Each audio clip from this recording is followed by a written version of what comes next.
Ladies and gentlemen, RosterWatch Nation, welcome back to the epic RosterWatch podcast, episode 215. My name is Alex Dunlap here with the Trashman.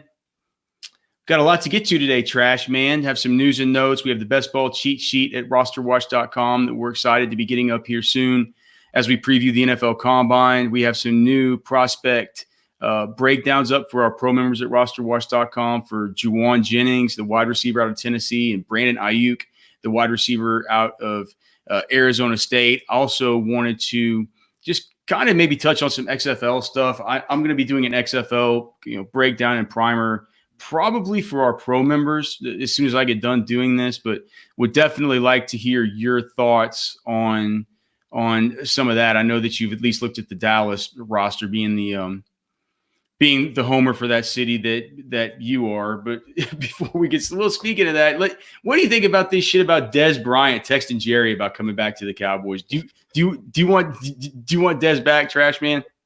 Texting Jerry? That's not. Well, I heard that Stephen Jones. Well, what is actually, it? No. I guess I was Dez texting him about it, but it was him texting. It was Stephen Jones. I'm sorry, Stephen Jones. That's right. Jerry's son. So what the hell? Well, they could use him. They can't use him. No? What? Do you think that they get rid of Amari and then this way they can just keep afford Dak, afford Byron Jones? It's cockamamie, dude. Dez can't play. But I wouldn't put it past Jerry if he was having the final say. Dez needs to go play for the Roughnecks. The Dallas Renegades. Dallas Renegades. Yeah, he could unite with Bob. I guess that wouldn't be a reunite with Bob Stoops. He's an OSU guy, but certainly a guy he's seen across the sidelines before. Again, this is the Roster Watch podcast. If you're watching us on YouTube or Twitch, Periscope, Twitter, Facebook, and you like the pod, make sure and go subscribe on Apple Podcasts or wherever you get your podcasts. Like I said, Trashman and I will talk a little bit of XFL, but I'm going to have a complete XFL breakdown and primer for this week one. I'm not sure if I'm going to make that here on the public feed or whether I'm going to make that for our pro members in the pro feed. I might do it on the public feed for week one just to see how people like it. But I also feel like a little bit of a traitor to everybody else who's doing hard work on this just to put out a bunch of free, good content on it. Like everybody else is charging. Feeling it out. Yeah, no, I mean, that's fine. I have a lot of takes about how this week one's gonna look, but we'll get to all that stuff here. Well, let's just talk about it quick. So XFL, I know you haven't looked at the matchups yet, Trash Man, but anything from just looking at the teams overall that you generally think. My initial thoughts, and I'll talk about it a lot more in depth. I'm going to be interested this week in playing players from Trashman's Tampa Bay Vipers, from the June Jones Houston Roughnecks, especially now that we know that PJ Walker's going to be starting at the depressed price there, and then of course these Dallas Roughnecks. The only thing that we need to wait on, of course, is whether or not Landry Jones is going to be able to go. I'm not sure that he is. I don't know. You know what I mean? I don't like if Landry Jones can't go, I'm not sure that that's going to be anything where I'm going to want to buy into the Jeff Badetts of the world. Somebody I was really excited about, the tight end Donald Parham. There are a lot of these guys that, as crazy as it is, Landry Jones might be the most experienced quarterback in this fucking league. He's the face of the XFL, right? Yeah. Well, he was the first. He was the first pick of the XFL period. Our boy Michael Yeager saying just give a few free takes and make the rest for our pro subscribers. I might stream a breakdown for one game and then just cut it off and make the rest for the pro members. He's also saying that he's also saying Jazz Ferguson. Well, I got bad news for you, buddy. Jazz Ferguson doesn't look like he's going to play this week. He hasn't participated in practice. All week, so make sure not to get him in. What do you think, Trash Man? Any general overall trashy takes? I mean, I'm excited about. Lance Dunbar is back in Dallas. He ain't gonna play this week either. He ain't gonna play. Do you think Cameron Artis Payne has anything left in the tank? I was looking at it. I can't believe he's already 28 or 29 years old. Yeah, life comes at you fast. He's 29.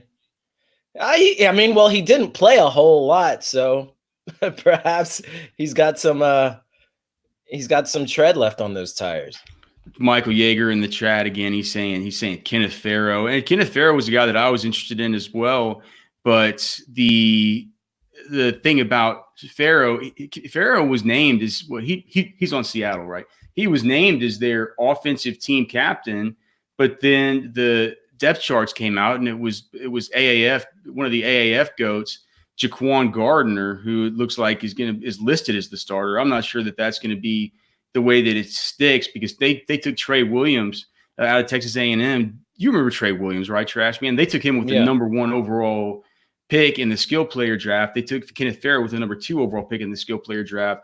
These dudes, like, it's just such a stark contrast between how these teams have been built. Like, when you look at you know what, man? I'm not going to get into all this. I'm going to have the XFL pod after a while, but I think they're going to be running a lot. So I think Kenneth Farrow could be a good play. I think. Yeah, maybe, I don't know. Maybe D'Angelo Henderson has a little bit of action left in him. Yeah. Well, I mean, how do you feel? Do you think that Andre Williams can like, we're talking about the Houston Roughnecks? Do you think that I saw a video yesterday, because I've been sick enough to create a Twitter list of 75 XFL accounts, and they had a video where it was just like some dude like laying down paint on the field, for the Roughnecks. And then it's like this cloud of smoke in the locker room or something like that. And like an Andre Williams just walks out and he's like rubbing his hands like this. It makes me think that they think he's like a star. He's certainly listed as number 1. They're asking in the chat if Trent Richardson's playing. No.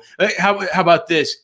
Because in AAF, I was lucky enough to take down a couple of those big, not big, but the biggest tournaments that they had over on Fanball last year.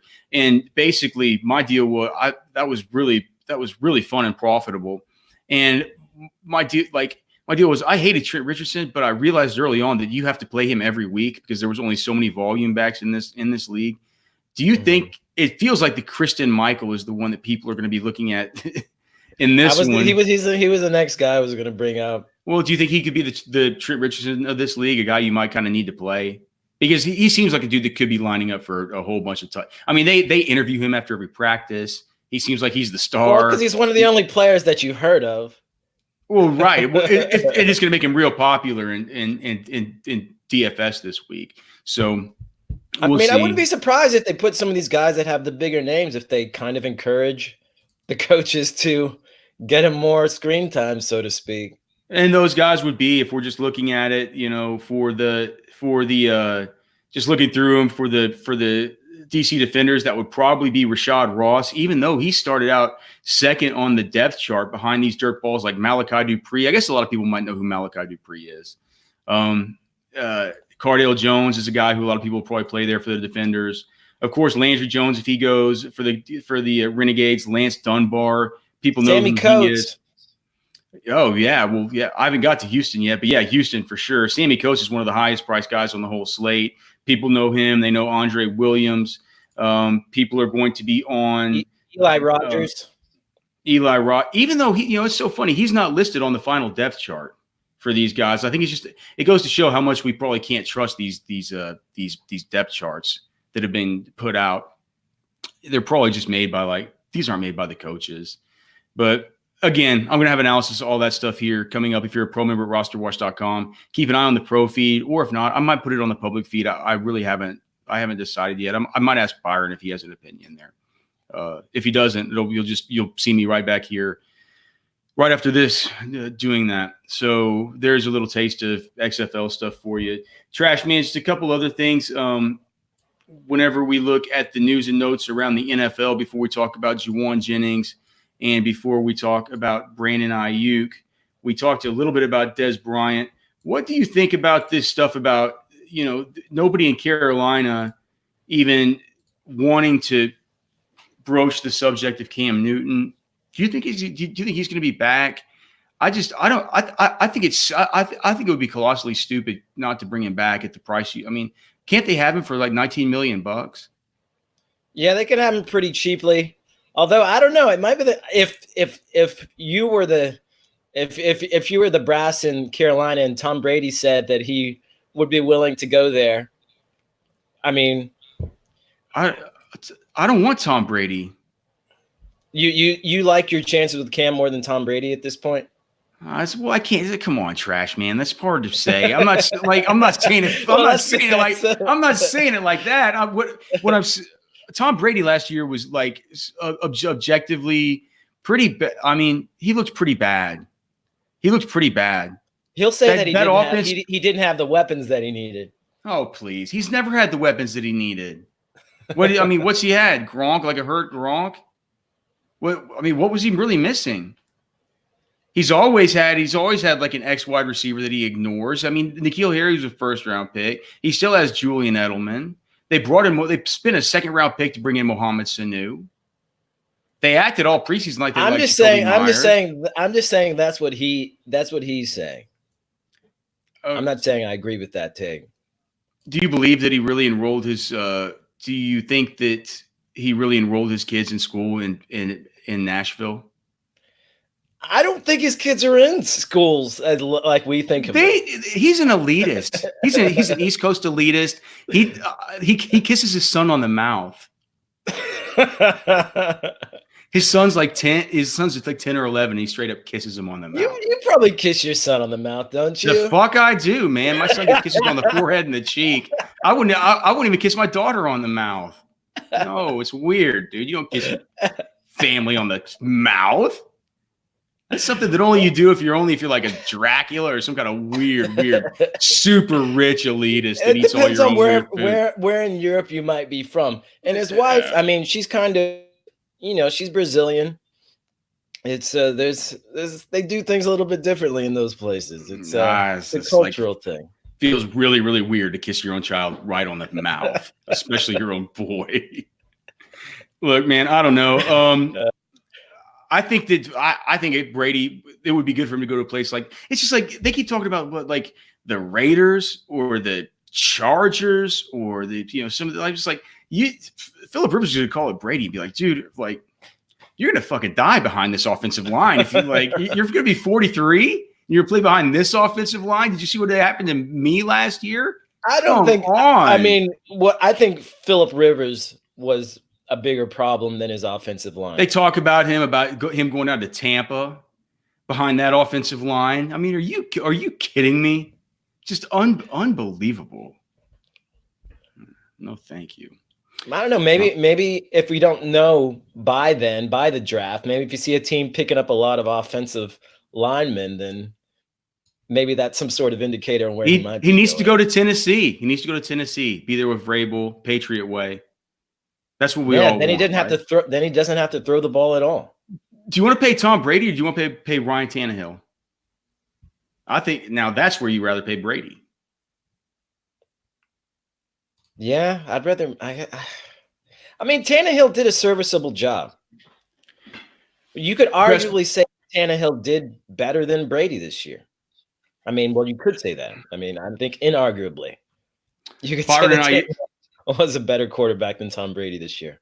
Byron and I yesterday were talking about the best ball cheat sheet that'll be available at rosterwatch.com here at some point before the combine, and just kind of going over this first tier of running backs.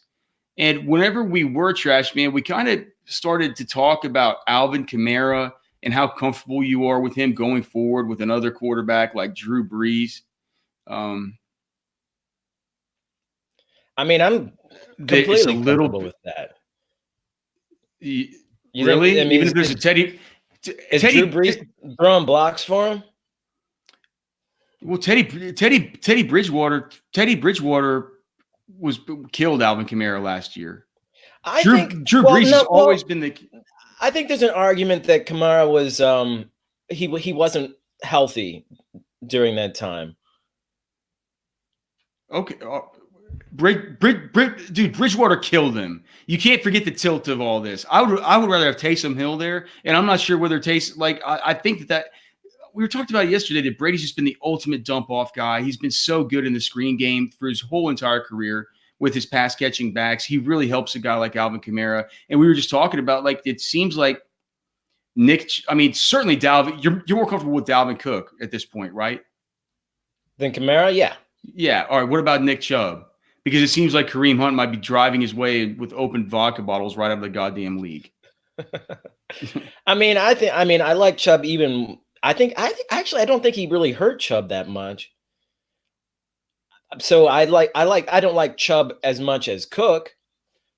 But do you like him more than Kamara? Kamara? Because Latavius is back. We know that Latavius is back. We don't know that Kareem Hunt's back. He signed a 1-year, $1.1 million deal last year. I would say Chubb I'm presuming that Cleveland's going to have a better offense in general this season. So yeah, I can lean towards Chubb there.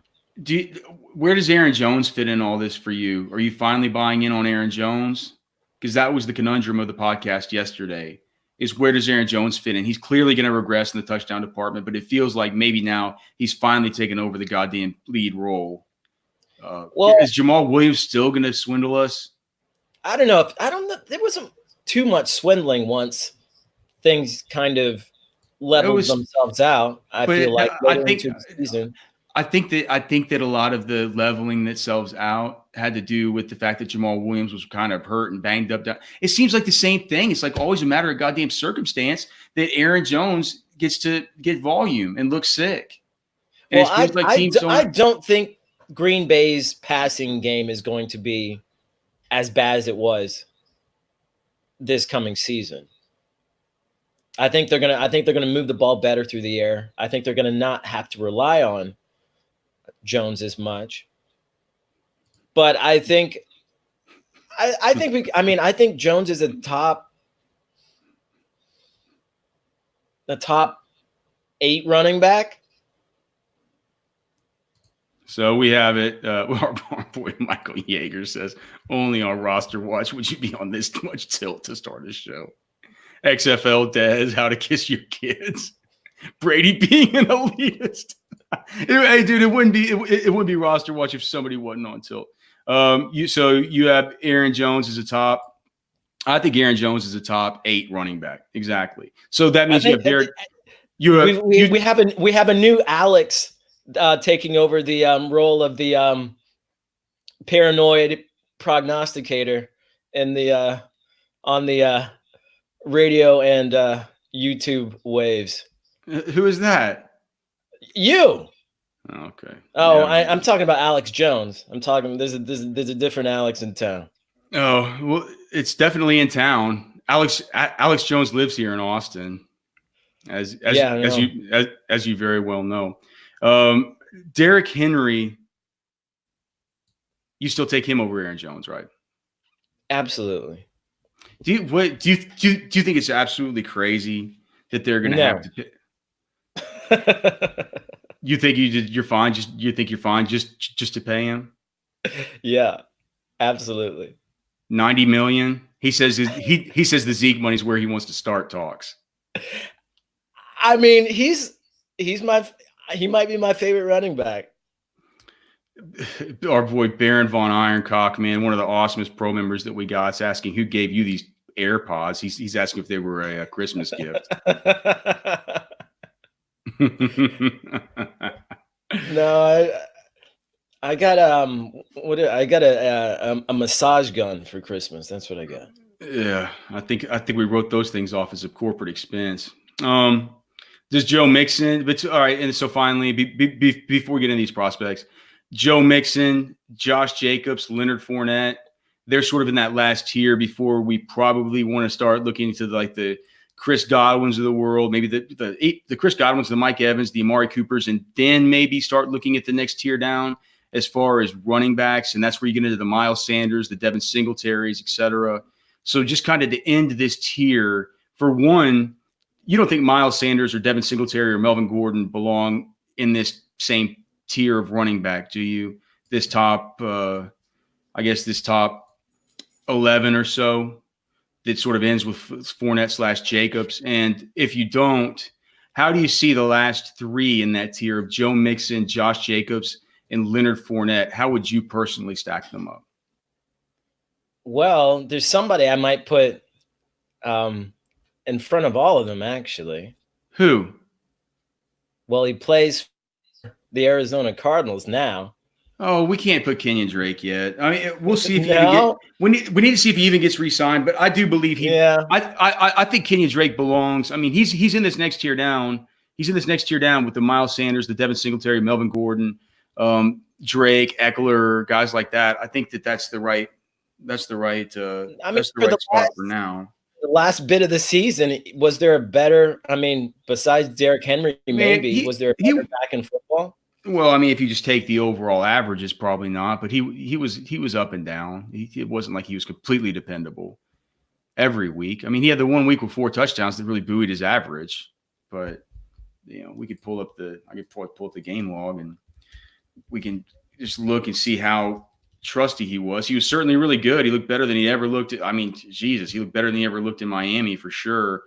But yeah, I mean, I guess the last 3 weeks was pretty good. Yeah, I mean, it wasn't just pretty good. It was elite, man. It was really good in PPR. But I mean, before that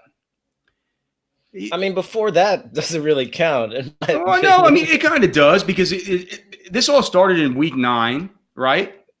And so he had a 26 pointer in that game, and then he got you in PPR. He got you a 10-pointer, a 14-pointer, a 7-pointer, a 9-pointer, and then he had the big 40-pointer versus Cleveland, the 34-pointer at Seattle, and then a 17-pointer PPR at the Rams. So it was really the last 3 games.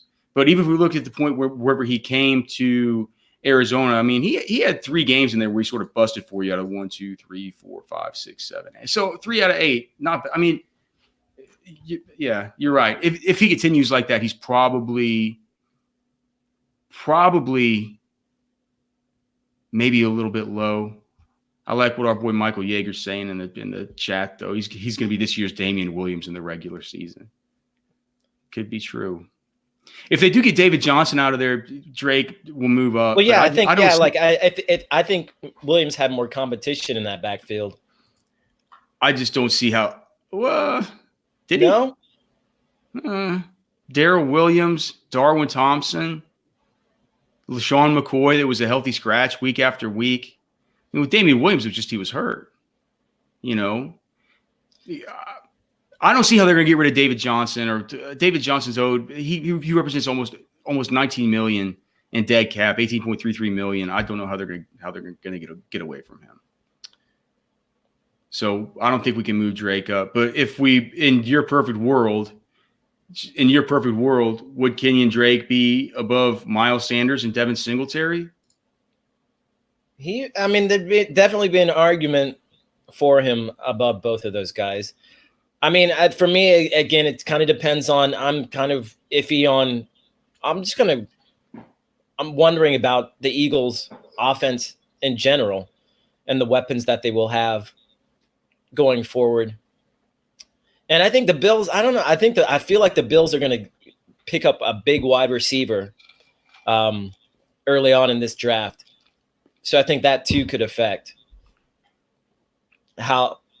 The way their offense looks moving forward too. I think there's a lot of questions for both. They'll get down in the red zone more, and there's not going to be any Frank Gore, Devin Singletary. They finally took the leash off. It was like, bam, dude, he's sick. I feel like, that's a good question. I feel like all 3 of those guys kind of are hovering around the same area. All right, let's. I feel like I like them all more than Leonard Fournette right now, but I don't know. That's just me, maybe. Leonard, you can't give up on the touch share of Leonard Fournette last year. It's like you can't do on the touchdowns or lack thereof. Yeah. Look, Leonard Fournette's moved down like past Josh Jacobs. I think that's a good way it's a good place to get him. And look, the touchdown regression has to come for Leonard Fournette. All right, let's talk about Jauan Jennings, the wide receiver out of Tennessee. I'll have some video here I'll try to put up here in a minute from our friend Brad Kelly, who used to work over at the Draft Network. He was able to get video of all of his one-on-ones from the Senior Bowl, so we can run a little bit of that while we're talking about him. Hopefully we won't get a copyright strike like we do from Exos when we put up the actual game film for these idiots. I don't think Brad would give us a copyright strike. I hope he wouldn't. Trashman, what do you think? Jauan Jennings, you just mentioned Des Bryant earlier, and you gave him a Des Bryant comp. I think you, Trashman, I think you always give comps to players that are just way too good.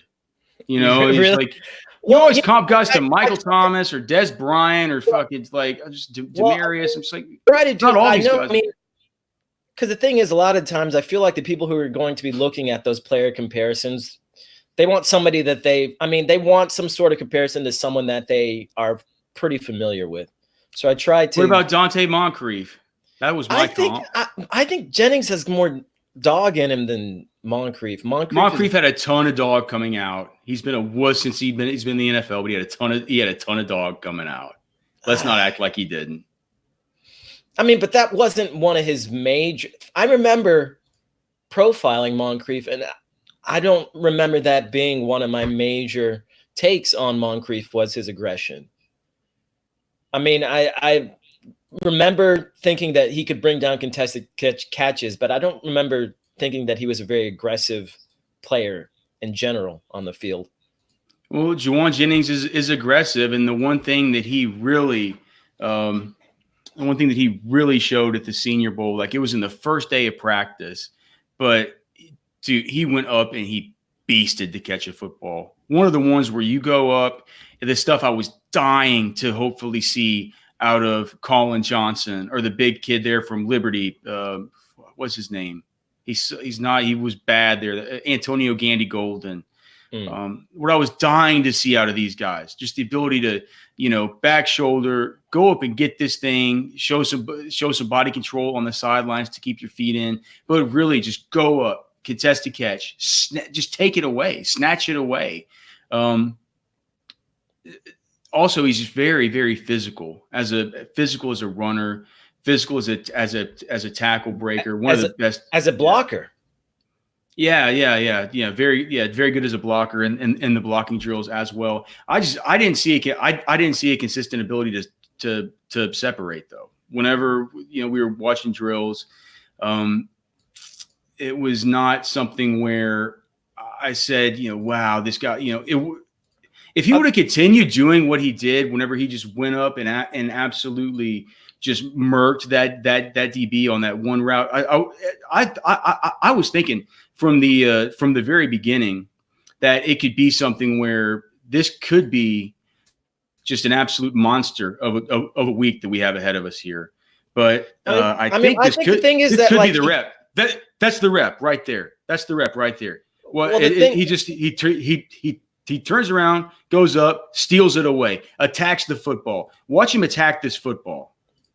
Watch him create a little bit of space and attack. Go up and attack.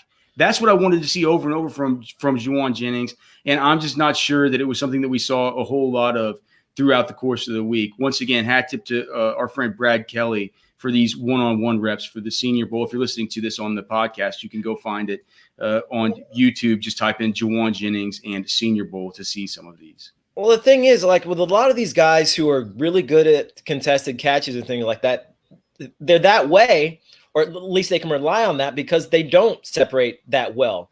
The reason why they're contested is because they haven't been able to separate. And I think just with his size and with his aggression, he can rely on that, not being able to separate as well. I don't know if it's going to work for him on the next level, but, that's kind of been his bread and butter because he's more quick than fast. He's not going to, and he's not, he can kind of round off his route sometimes. He's not the greatest route runner. And so he relies on his ability to make the contested catch outpower the defender because, he isn't necessarily that great at separation. I don't know, but I've yet to see really any wide receivers so far that I've looked at least at the Senior Bowl, who are really good at separation, at getting separation early on. A lot of these. You need to watch KJ Hill pretty soon, man. But I mean, that guy can definitely separate. And I mean, Devin Duvernay on film can separate. It's just I don't know. But he also doesn't play. I mean, he's playing out of the slot most of the time. I understand. And when we look at Jauan Jennings, 30% team receptions, 34% team receiving yards, 42% team receiving touchdowns. Within the context of that Tennessee offense, he was very, very, very productive. So, definitely something to keep in mind there. This is a guy playing against SEC competition week in and week out and being very productive. Getting a little bit of good early separation there. Was that versus Troy Pride Jr.?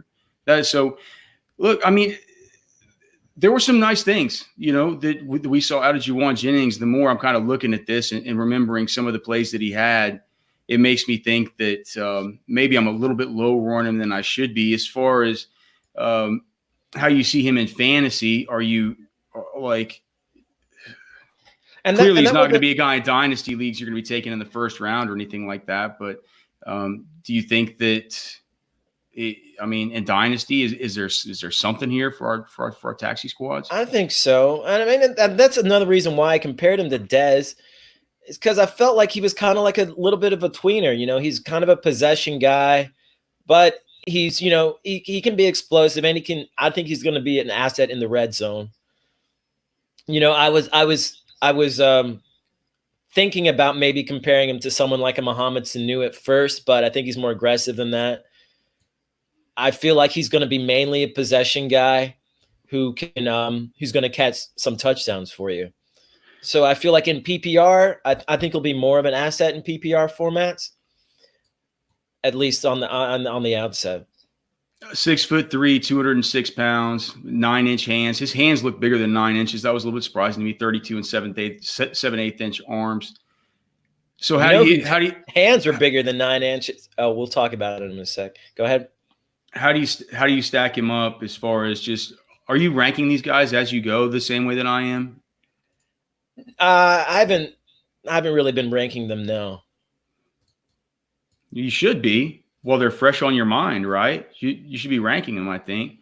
I'm trying to decide whether or not I like him better than Van Jefferson. I think I like him better than Colin Johnson. Do you like Jauan Jennings better than Colin Johnson? I think I think it's really going to be on how their teams use them. I feel like Colin Johnson could be somebody's, Kenny Golladay, but I think it really depends on where he lands, what kind of competition he has there. And he has the footwork, he has the skills to be a really good receiver in the NFL. I don't know if he can't do what Jauan Jennings went up and did on that first rep. He doesn't. And like our boy Michael Yeager says in the comments, he has those tiny Marco Rubio hands, whatever the hell that means. I didn't know. I haven't heard anything about 9-inch hands isn't that small. What was small was the 8 3/4 inch hands on Colin Johnson for me that was 6'6". So, yeah, those are really tiny. Right. All right. So for me, I currently have Jauan Jennings just behind Van Jefferson. I could move him up just because Van Jefferson, one full calendar year older. Van Jefferson, much, much, much less. But I think I'm moving him above Van Jefferson. So I currently, of the guys I've done so far, I've done 14 of these players. I have Jauan Jennings at number 6. I actually kind of like him. No, I like Jauan Jennings. Yeah. I just like his aggression, just that dog in him. That's not something you see all the time. And that's why it's hard, too, to make player comparisons, because really you think about other players in the NFL that kind of have that as a trait. I mean, what is it? It's like Anquan Bolden and Des Bryant, when you think about guys like that. Who else? It's hard to make another comparison there, I feel like. All right, fair enough. Let's talk about Brandon Aiyuk. I'll be putting your column up for him probably at some point after I do the XFL breakdown here in a minute.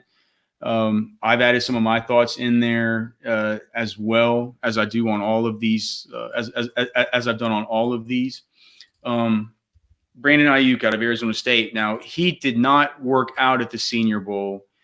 He had a unspecified injury that he wouldn't tell us what it was. I wasn't able to find out what it is.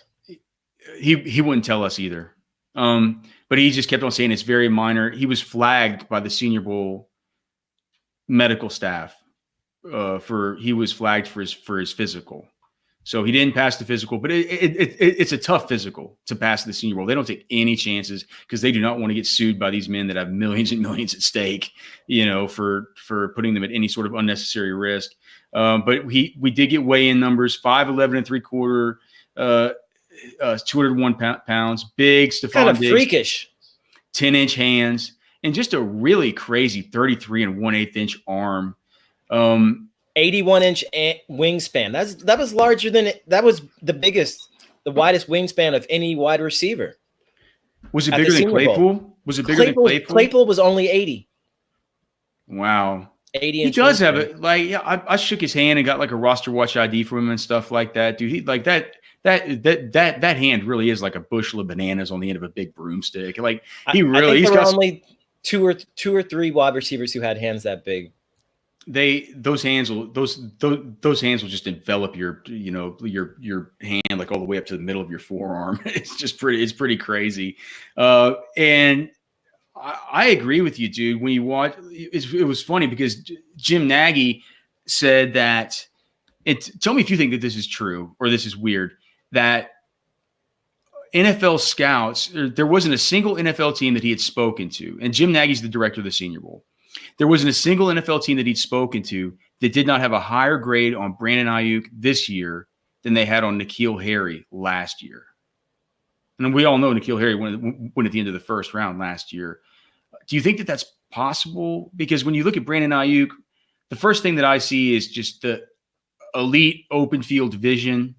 And once he gets into space, he dashes to wherever the hell he wants to go. I mean, he's just you mentioned the run after catch is probably his greatest attribute outside of just that freakish long wingspan and catch radius. But he's also really, really fast, and he has really good open field, like the open field vision of a guy that's a true kick returner. That's how he looks like a kick returner every time he gets the football in his hands, and so. He's dangerous, man. Like he's dangerous, but he's a one-year wonder. He's a one-year wonder. He's a JUCO guy. Stuck behind N'Keal Harry last year. That speaks a lot to his ability to develop and improve. I feel like, and like playing behind N'Keal Harry, I mean, you're not going to have that many opportunities to flourish. But I think somebody coming from JUCO to, getting the kind of reviews that he's gotten at Arizona State, to me, that shows a player who took his raw talent, which he's got a ton of, and has been coached up. He's an excellent route runner, and just that vision that he has is pretty uncanny. And it's I think he's one of those kind of joystick players that you love to watch. He's definitely a gadgety type of, like, he's really, really fun, really fun to watch. We got our guy Michael Yeager in the chat just coming through. He's saying that it's a minor hip issue. I guess he's in Arizona. He says he lives in Arizona, so that's good to know. That's unconfirmed clearly, but he says according to sources here, he lives in Arizona. It's a minor hip. So, okay, minor hip. Hope certainly something to monitor as we get into the combine, because I think he looks like a guy that should run really fast, right? I mean, yeah, he looks really fast. Super productive, looks real fast.